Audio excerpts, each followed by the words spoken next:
Deputy CM Pawan ముందు అతిపెద్ద సవాలుందా? ఎర్రచందనం స్మగ్లింగ్ అరికట్టడానికి యాక్షన్ ప్లాన్ తో పాటు రాష్ట్రం నుండి తరలిపోయిన కోట్ల విలువైన ఎర్రచందనం సంపదను తిరిగి తీసుకుని రావడానికి పవన్ కళ్యాణ్ చేస్తున్న ప్రయత్నాలేంటి? ఆదాయం కోసం చూస్తున్న ఆంధ్రప్రదేశ్ కు ఎర్రచందనం ఒకానొక పెద్ద ఆదాయ వనరుగా మారే అవకాశం ఉందా? Let's watch. దేశవ్యాప్తంగా వివిధ రాష్ట్రాల్లో పట్టుబడిన ఎర్రచందనం దొంగలను దక్కించుకోవడానికి ఆంధ్రప్రదేశ్ రాష్ట్ర ప్రభుత్వం ప్రయత్నాలు చేస్తోందా అంటే అవుననే సమాధానం వినిపిస్తోంది.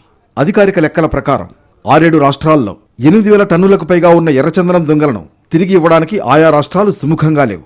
ఈ విషయంలో కేంద్ర ప్రభుత్వ పర్యవేక్షణలో నియమించిన ఉన్నత స్థాయి కమిటీల ప్రయత్నాలు ఫలించలేదు. ప్రస్తుతం ఆ దొంగలను రాష్ట్రానికి తెప్పించి ఆదాయపు వనరుగా మార్చుకోవాలనుకోవడం కూటమి ప్రభుత్వానికి, ముఖ్యంగా ఉప ముఖ్యమంత్రి పవన్ కళ్యాణ్కు అతిపెద్ద సవాలు కానుంది. రాష్ట్రంలోని వివిధ ప్రాంతాల్లో నిర్వహించిన దాడుల్లో పట్టుబడిన ఎర్రచందనం దొంగలు 5,000 టన్నులకు పైగా తిరుపతిలోని గోడౌన్లో ఉన్నాయి. మరోవైపు రాష్ట్రం నుంచి విదేశాలకు అక్రమంగా తరలించడానికి యత్నించే క్రమంలో వివిధ రాష్ట్రాల అటవీ, పోలీస్, కేంద్ర రెవెన్యూ ఇంటెలిజెన్స్ విభాగాలు నిర్వహించిన దాడుల్లో పట్టుబడిన ఎర్రచందనం దొంగలు 8,000 టన్నుల వరకు 6-7 రాష్ట్రాల అధీనంలో ఉన్నాయి.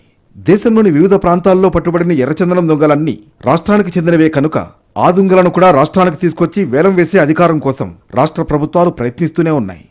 కూటమి ప్రభుత్వం అధికారంలోకి వచ్చాక అటవీ మంత్రిత్వ శాఖను నిర్వహిస్తున్న రాష్ట్ర ఉప ముఖ్యమంత్రి పవన్ కళ్యాణ్ ఈ అంశంపై దృష్టిని సారించారు. తిరుపతి, చిత్తూరు జిల్లాల్లో పర్యటించినప్పుడు కర్ణాటక ప్రభుత్వ అధికారులు తమ రాష్ట్రంలో పట్టుబడిన ఎర్రచందనం దొంగలను వేలం వేసుకుని 140 కోట్ల రూపాయలు ఆదాయం తెచ్చుకున్నామని తనతోనే చెప్పారన్నారు.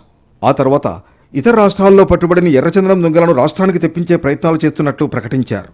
ఆ విషయంలో కేంద్ర మంత్రితో మాట్లాడానని కూడా చెప్పారు. తమ రాష్ట్రాల్లో పట్టుబడిన దొంగలు తమవే అనడంతో పాటు ఎటువంటి అనుమతులు లేకుండా వేలం వేసి సొమ్ము చేసుకుంటున్న కొన్ని రాష్ట్రాలను ఒప్పించడం పెద్ద సవాలే అవుతుంది. ఇతర రాష్ట్రాల్లో పట్టుబడిన దొంగలను రాష్ట్రానికి తెప్పించి ఆదాయం పెంచుకోవాలనే లక్ష్యంతో ఉన్న పవన్ కళ్యాణ్ ఆ సవాళ్లను ఏ విధంగా అధిగమిస్తారో చూడాల్సి ఉంది.